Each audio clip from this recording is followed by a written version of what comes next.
भगवान कृष्ण ने द्रौपदी को वरदान दिया था, देवी हे पुत्री बहन, तूने मेरे हाथ में निकलने वाले खून को अपनी साड़ी का पल्लू बांध कर रक्षा की, मेरे रक्त की, रोका तूने मेरे बहते हुए रक्त को, इस चीर का फल मैं तुझे अवश्य प्रदान करता हूं। मेरा वचन है कि कभी भी तू, एक दिन भी तू विधवा का नहीं जिएगी, तेरे पतियों के साथ ही श्रृंगार करके तू शमशान जाएगी, ये मेरा वचन है। भगवान ने ये वचन द्रौपदी को दे दिया, तो अपने वचन की पूर्ति, अपने वचन को पूरा करने के लिए भगवान ने क्या लीला की, पांचों पांडवों को लेकर द्रौपदी सहित भगवान गंगा नहाने के लिए चले गए। द्रौपदी के पांचों पुत्र महल में सो रहे थे। माता पिता के शरीर के आकार के हिसाब से ही बालकों का जन्म होता है, बड़े बड़े लंबे शरीर, 16, 14, 15, 18 साल के बालक जब सो रहे थे तो भीम अर्जुन नकुल सहदेव भी लग रहे थे महाराज। अश्वत्थामा ने देखा अंधेरे में पांचों पांडव जगह पे सो रहे हैं, क्योंकि पांडवों की यह रीत थी कि वो रात को भोजन और शयन साथ ही करते थे। राम लक्ष्मण भरत और शत्रुघ्न का भी नियम यही था। इसीलिए भाइयों में ये दोनों परिवारों का नाम हमेशा गाया जाता है।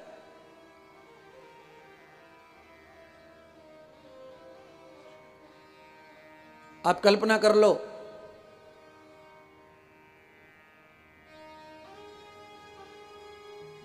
भाइयों में विवाद, भाइयों में ईर्ष्या, भाइयों में घृणा, ये नाश की जड़ है। भाइयों में प्रेम, भाइयों में वफादारी, भाइयों में आपसदारी, ये उत्थान का फलत है। जहां भाइयों में प्रेम, अनुराग है, विश्वास है, वहां उत्थान होता है। जहां भाइयों में विवाद है, झगड़ा है, अविश्वास है, ईर्ष्या, वहां नाश होता है।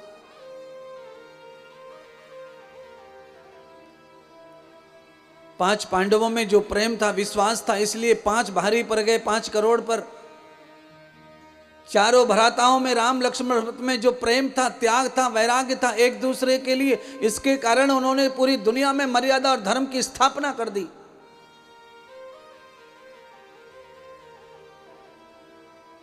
छोटी सी वस्तु पर, छोटे से धन पर, छोटे से प्लॉट पर, छोटी सी चीजों पर भाई जो है सामान को ज्यादा महत्व दे और रिश्ते को कम महत्व दे, उस भाई का कभी भला नहीं होता। उस भाई पे कभी धन नहीं आता, उस भाई पे कभी खुशी नहीं आती, उस भाई में कभी यश नहीं आता, उस भाई को कभी बल नहीं आता। वो हमेशा समाज से अकेला ही रहता है।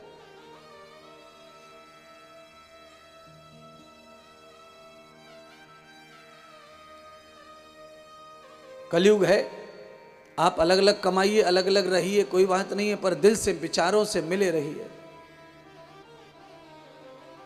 एक दूसरे की खुशी को अपनी खुशी मानो, एक दूसरे के गम को अपना गम मानो, एक दूसरे के दुख को अपना दुख मानो।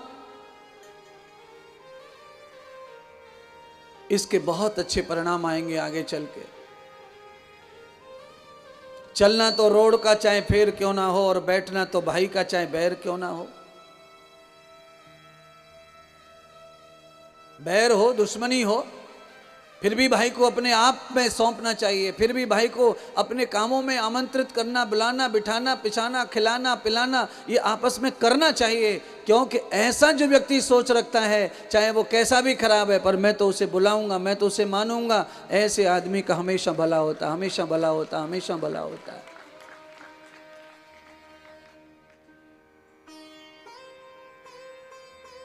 अरे इसके पीछे क्यों, इसके पीछे ईर्ष्या घृणा क्यों, ये सामान के पीछे लड़ाई क्यों?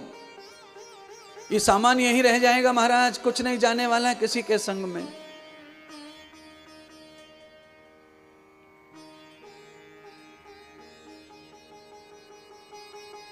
राजा, रंक, धनी सब चले गए, टाटा बिरला भी चले गए। जिनको तुम जानते हो, मैं उनका ही नाम ले रहा हूं। मेरे पास में तो उनके भी नाम है जिनको तुम नहीं जानते हो।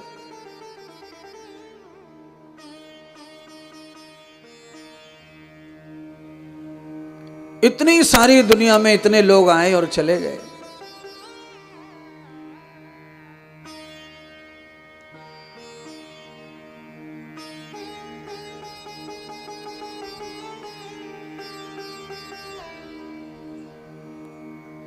कि राम कहाँ है, भरत कहाँ है, धर्मराज घनश्याम कहाँ है। राम कहाँ है, भरत कहाँ है, धर्मराज घनश्याम कहाँ है कोई इनका पता बताएं सारे भूमंडल में। ये 4 नाम मैंने उनके लिए हैं जिनका अस्तित्व भगवान जैसा है, परमात्मा जैसा है। पर मैं चैलेंज कर रहा हूं ज्ञानी से ज्ञानी, ध्यानी से ध्यानी को, भरत को, राम को ढूंढ के ले आओ। कहां है इस समय वो? ये तो केवल मनुष्य में श्रद्धा है, इसलिए अंदर मंदिर बना रखे हैं, इसलिए मान्यता है कि यहां राम थे, ये अयोध्या है, ये फलाना है, ये ठिकाना है। सच्चाई ही वास्तव में किसी को भी पता नहीं है। फिर तुम जैसे हम जैसे गाजर मूलियों का तो कोई वैल्यू ही नहीं है संसार में। राम कहाँ है, भरत कहाँ है, धर्मराज घनश्याम कहाँ है। अरे है कोई इनका पता बताए, है कोई इनका पता बताए। रे सारे भूमंडल में रे जीवन बीत रहा पल पल में, जीवन बीत रहा पल पल में, जीवन बीत रहा पल पल में, ये जीवन बीत रहा पल पल में, ये जीवन बीत रहा पल पल में, जीवन बीत रहा पल पल में। किसे पता है,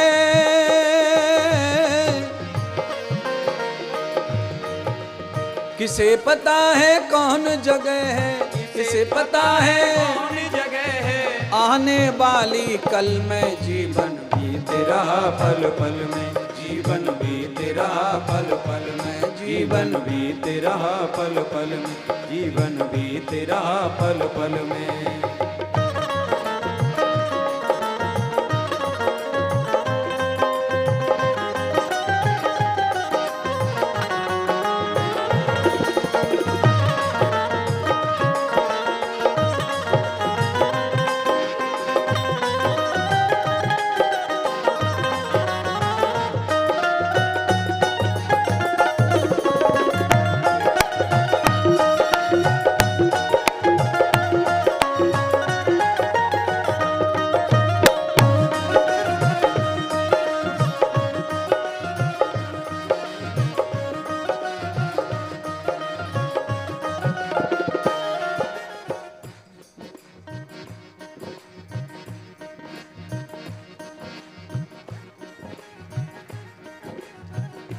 पीछे की लाइन को दोबारा गुनगुनाओ।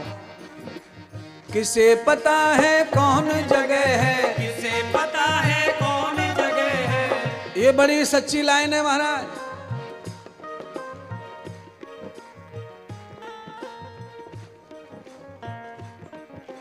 एक वीडियो वायरल हो रहा है मोबाइल पे,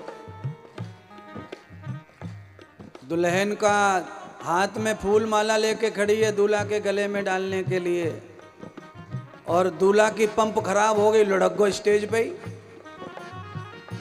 अब बोलो, 50 साल पहले ऐसे में मौत किसी को आती नहीं थी महाराज। 50 साल पहले कोई भी आदमी ऐसे मरता नहीं था, चलते फिरते खाते पीते। 50 साल पहले आदमी मरता था बता के कि मैं अब मरने वाला हूं 3 महीने बाद। आधे गांव को पता चल जाता था कि कलुआ चाचा मरवे वारो, बीमार पड़े हो।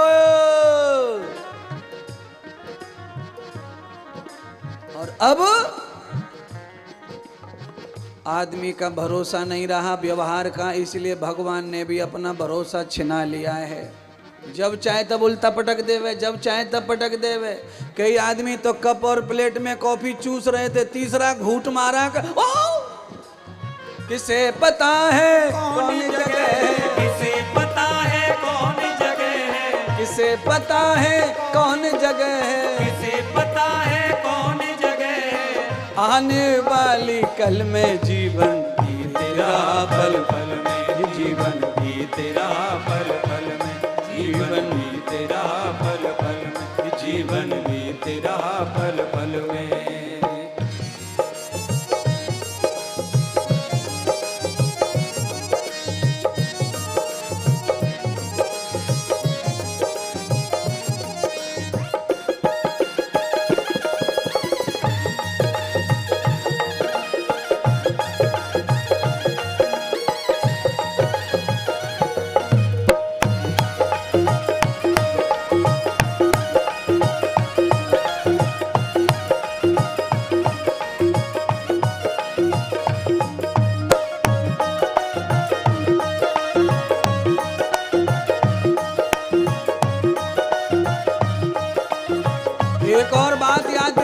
चाहता हूं, पुराने जन्म में जब हम लोग छोटे थे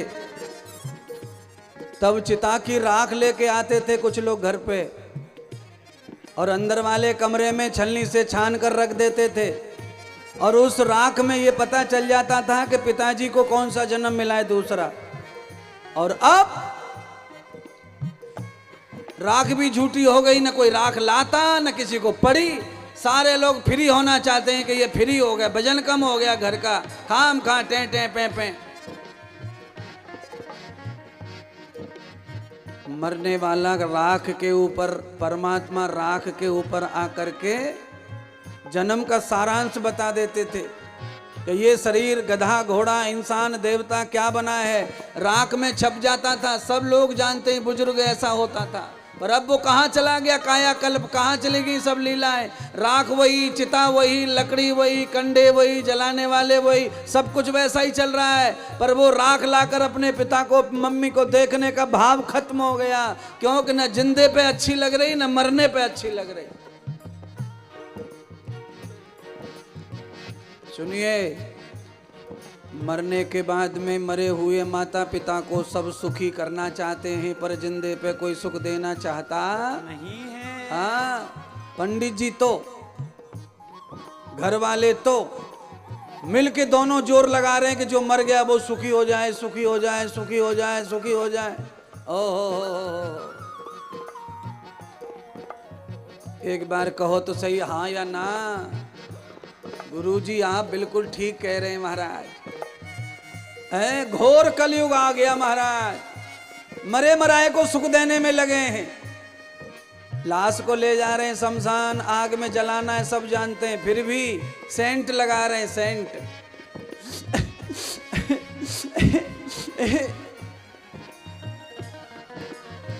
बोलो, बड़े फूफा जी आ गए। बड़े फूफा जी ने आकर के हाथ ने जबरदस्ती रख दी और छाती पे साले को, मरा साला था। तो बेटे को गुस्सा आ गया फूफा जी पे, अरे फूफा जी धीरे से करो। ओहो, बेटे के अंदर बड़ा पितृभाव पैदा हो गया है, पापा मर गया, अब मरे मराए का हाथ धीरे धीरे करो।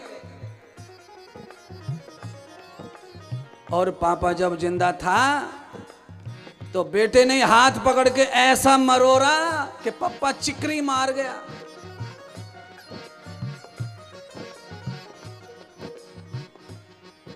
मरे मराए की सुख की जो योजना है वो केवल पूरा पाखंड है, उससे कुछ होने वाला नहीं है, नहीं है।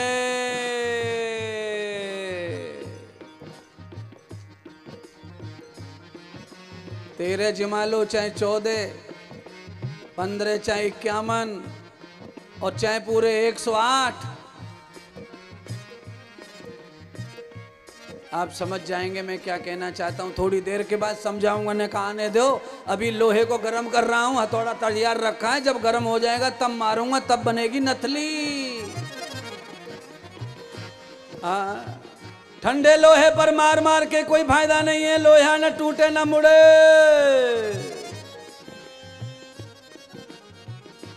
हर बात हर समय अच्छी नहीं लगती है, समय आएगा बताएंगे। राम कहाँ है भरत कहाँ है, राम कहाँ है भरत कहाँ है, राम कहाँ है भरत कहाँ है, राम कहाँ है भरत कहाँ है, धर्मराज घनश्याम कहाँ है, धर्मराज घनश्याम कहाँ है। ये महापुरुषों के नाम ले रहा हूं महाराज। इस भूमंडल में वो भी लापता हो गए, खो गए, अब हमारा तुम्हारा क्या बनेगा।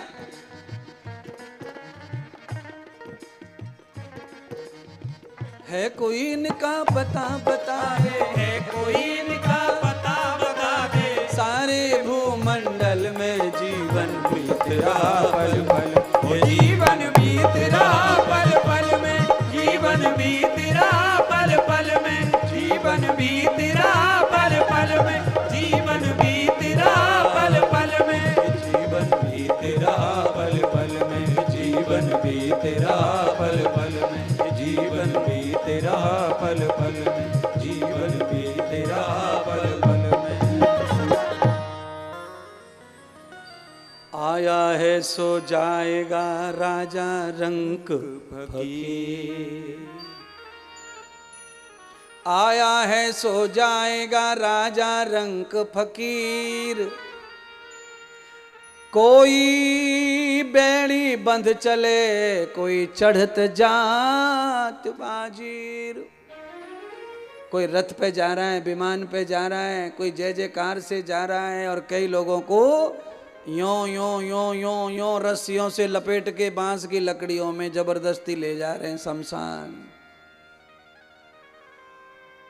हमारा तुम्हारा भी कई में नाम तो आएगा, कुछ अच्छा कर लेंगे तो लोग थोड़ा ढंग से ले जाएंगे, सजा धजा के मूर्ति सी बना के, और ऐसे ही खा के कमा के सो के जग के चले जाओगे तो बांस की लकड़ियों पे बांध के जाके पटक देंगे लकड़ियों में, जाओ बेटे हो गया काम। ना, ऐसे मरना नहीं है। मरना है तो ऐसा मरना है कि पूरे गांव में सांस ना लेवे कोई, सारी दुनिया थम जाए तुम्हारे मरने से। चूल्हा ना जले पड़ोसी के घर में, ऐसा मरना चाहिए। कबीर जी ने भी मृत्यु को बड़ी अच्छी तरह से गाया है। कबीरा जब हम पैदा भये जग हासे हम रोए, ऐसी करनी कर चलो अब हम हासे जग रोए। कई लोगों की कोई मौत मत जाए तो फिर खुशी खुशी बढ़िया हो गया, बीमारी निकल गई, कांटा निकल गया। कांटा बनकर जीवन जियो मत, जिससे कोई कांटा ही समझे। फूल बनकर के जियो। मरे हुए के ऊपर भी चढ़ जाएंगे तो सुंदर लगेगी डेड बॉडी। फूल जहां भी चढ़ जाता है वहां सुंदरता पैदा कर देता है।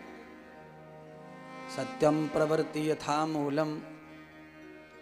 भगवान श्री सूत जी ने शौनक जी को कहा कि अश्वत्थामा ने रात्रि के अंधेरे में पांचों द्रौपदी के बच्चों की गर्दन काट ली पांडव समझ के, और जाकर के अंधेरे में ही सरोवर में जाकर के दे दी।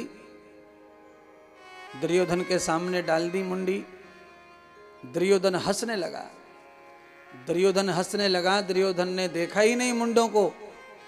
केवल अश्वत्थामा ने कहा कि लो मैंने दिखा दिया, एक दिन सेनापति बनकर के देखो, पांचों पांडवों का सिर लाया हूं। पटक दिया। रात का अंधेरा था, सरोवर में दिखा नहीं, केवल आवाज सुनाई पड़ी। दुर्योधन हंसने लगा। सुबह सूर्य उदय हुआ। जब दुर्योधन की नजर मुंडों पे पड़ी तो मुंडों पे जब नजर पड़ी तो दुर्योधन माथा पकड़ करके जोर जोर से चीख चीख के रोने लगा। अरे मूर्ख, अरे पापी, तूने तो मेरे भतीजों को मार दिया। इन नाबालिग बालकों ने क्या बिगाड़ा था? अरे ये पांडव नहीं, द्रौपदी के बालक हैं। ये तूने बड़ा अन्याय किया, अपराध किया। रोने लगा दुर्योधन। उसी समय सूत जी कहते हैं कि एक ही समय दुर्योधन को हंसी और रोना आया। इस कारण दुर्योधन का शरीर समाप्त हो गया। दुर्योधन मृत्यु को प्राप्त हो गया, अर्थात पूरी तरह कौरवों का नाश हो गया।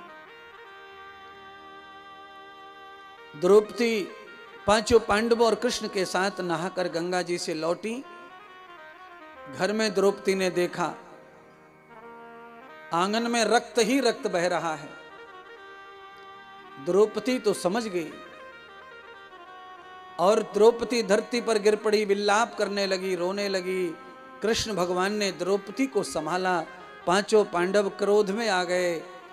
द्रौपदी, तेरे पुत्रों को जिसने भी मारा होगा वो 3 लोक 14 भवन में कहीं छुप नहीं सकता।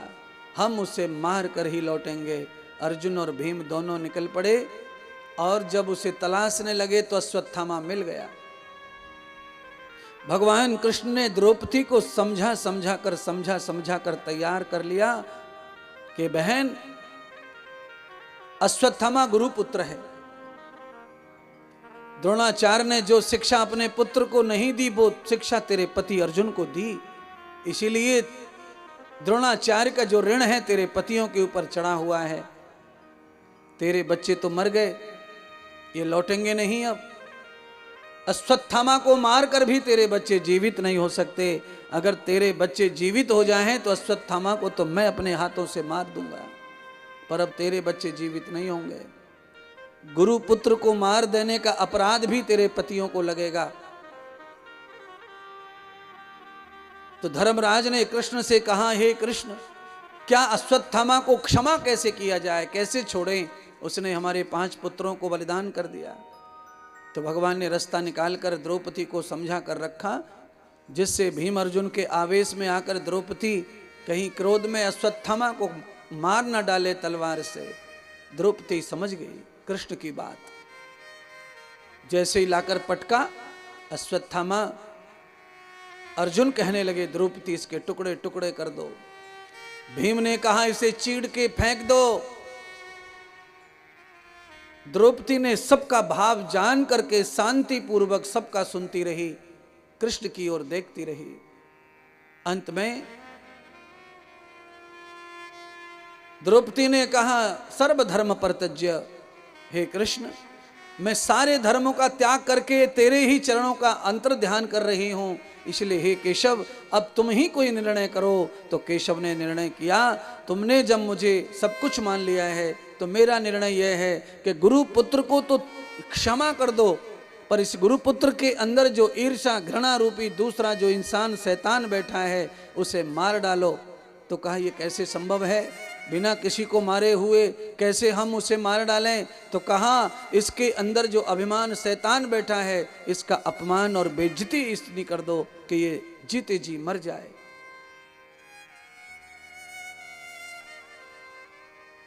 पूरे समाज के सामने अश्वत्थामा को काला मुंह करके विदा कर दिया। अश्वत्थामा मरने से भी ज्यादा मर चुका था अंदर आत्मा से, इतना अपमान हुआ अश्वत्थामा का। पर अश्वत्थामा अपमान के कारण इतना ईर्ष्या घृणा में आ गया कि अश्वत्थामा चरम सीमा पे चला गया। उसकी बुद्धि इतनी घिनौनी हो गई, दुष्ट हो गई कि क्या कहने। युद्ध के मैदान में चक्रव्यूह की लड़ाई लड़ते हुए अभिमन्यु शहीद हो गए थे। उनकी पत्नी उत्तरा, उसके गर्भ में बालक था। अश्वत्थामा ने सोच लिया, 5 पांडव तो कुछ वर्षों के बाद मर ही जाएंगे, बूढ़े हो गए हैं, कृष्ण द्वारका चले जाएंगे और इनके घर में कोई नहीं रह जाएगा राज्य चलाने वाला, इनका वंश डूब जाएगा। अरे ये उत्तरा का गर्भ में अगर बालक है और वो पुत्र के रूप में पैदा हो गया तो वो चिराग बनकर जागेगा और पांडवों का वंश चलता रहेगा। इसीलिए मुझे अब पांडवों को नहीं, अब मुझे उत्तरा के गर्भ पर प्रहार करना चाहिए, जिससे कि इनका सत्यानाश हो जाए। सत्यानाश का मतलब समझते हो क्या होता है? सत्यानाश का मतलब है 7 पीढ़ियों तक कोई जिंदा ना रहे, उसको सत्यानाश कहते हैं। सतो आसात नाशा, 7 पीढ़ियों में जो उत्थान न कर सके उसको सत्यानाश कहते हैं। एक होता है नाश, एक सत्यानाश। किसी का नाश हो जाए तो उसका उत्थान हो सकता है। पेड़ को ऊपर से काट दिया जाए तो फूटने का चांस रहता है, पर उखाड़ दिया जाए तो फूटने का चांस खत्म हो जाता है। नाश का उत्थान हो सकता है। मूर्खता सज्जनता में बदल सकती है, बुराई अच्छाई में बदल सकती है, रात दिन में बदल जाती है, सुख दुख में, दुख सुख में बदल सकते हैं। आपके जीवन में ये सब हो सकता है, पर सत्यानाश का कोई मार्ग नहीं है कि दोबारा उत्थान हो सके। अश्वत्थामा ने ब्रह्मास्त्र चलाने का प्लान कर लिया। आज द्रौपदी और कुंती अभिमन्यु की पत्नी को भगवान कृष्ण के कक्ष में ले गई और जाकर कहा, बहू, हमारे स्वयं साक्षात भगवान विराजमान हैं और वो कल सुबह जाने वाले हैं। आज आखिरी दिन है हस्तिनापुर का, तुम अकेली महल में रहती हो और मां बनने वाली हो। एक बार भगवान का चरण बंधन कर लो, आशीर्वाद ले लो, जिससे तुम्हारे गर्भ की रक्षा हो जाए और तुम्हारा गर्भ धन्य हो जाए।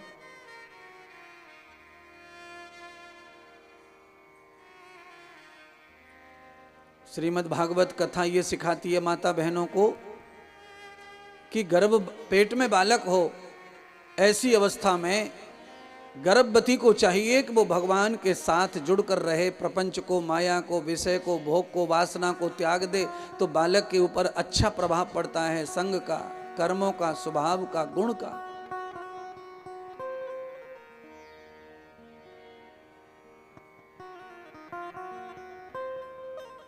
तथास्तु आशीर्वाद दिया कृष्ण भगवान ने।